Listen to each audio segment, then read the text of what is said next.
I do remember sitting in the back seat, feeling like the car was so big and so strong, and having my dad and mom in the front.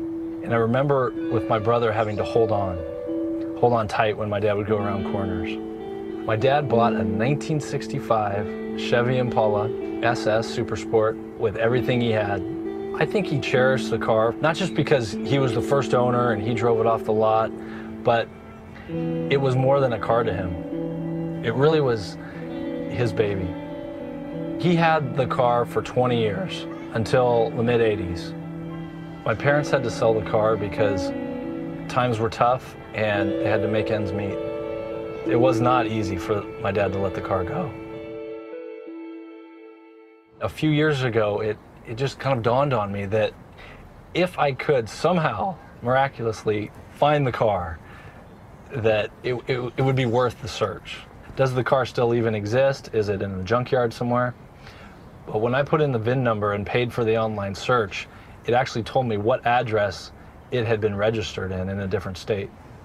We heard nothing back from the owner. No response. We sent 2 letters with no response. After Arizona, it went to Pennsylvania. It was in New York. I was 2 steps behind the car on each of my searches. The possibility of finding the car was renewed when the owner in Maine got back to us. But then he said, "You just missed the car." A group of Canadians came down, loaded it on a flatbed, and drove it to Canada. At that moment, I figured the car was gone forever. 1965 Chevy Impala. I told my wife, my brother and I decided that we're going to pay the private investigator. She gave me a look, basically, "You guys are crazy." And she said, "Why don't you just do one more of your general online searches?" And it was about 11 o'clock at night, and I sat down and I typed in the words, and the first hit said 1965 Chevy Impala SS 396 for sale, Montreal, Quebec. My heart dropped. I called the dealer, confirmed the VIN number that it was the actual car, and bought it over the phone. Gotta give her gas. Okay, that sounds so good. I actually may be keeping this for myself. It's just amazing that it's almost 30 years that I used to sit back here. It's incredible. It's like a time machine. So now that we have the car, we've been planning to give it to my dad as a surprise. He has no idea that we've searched for it, and it's going to be the surprise of his life, I think.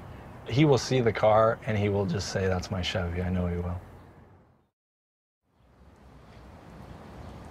Mommy, what? I'm watching. Go Oh, wait. All right, good job. Whoa. All right, Kate, can you do that? That one? Yeah. Let me Really low. catch you. Come really low. Okay, I got you. Oh, no. What the hell? Dear God. That's my old Chevy. We got it, Pop. You're kidding me. Yeah. Here, come on. Really? No. Yeah. I think he got that. God, I'm gonna have a heart attack. Where'd you get it? We found it. We found it. I can't talk. I know. It's okay. It took 5 years. That Really? Dear me. It's all good, Dad. We found it. Wow. Oh, Papa. I'm just stunned. Look at the back of the light. I just don't even know what to say.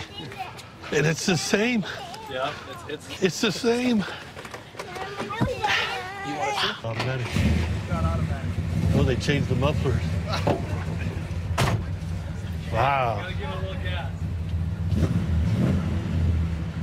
Wow, gee, I can't even believe this is for real.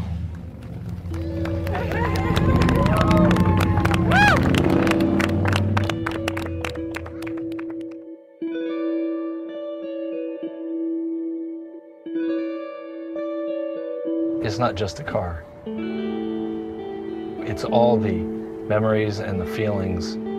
It brings all that back.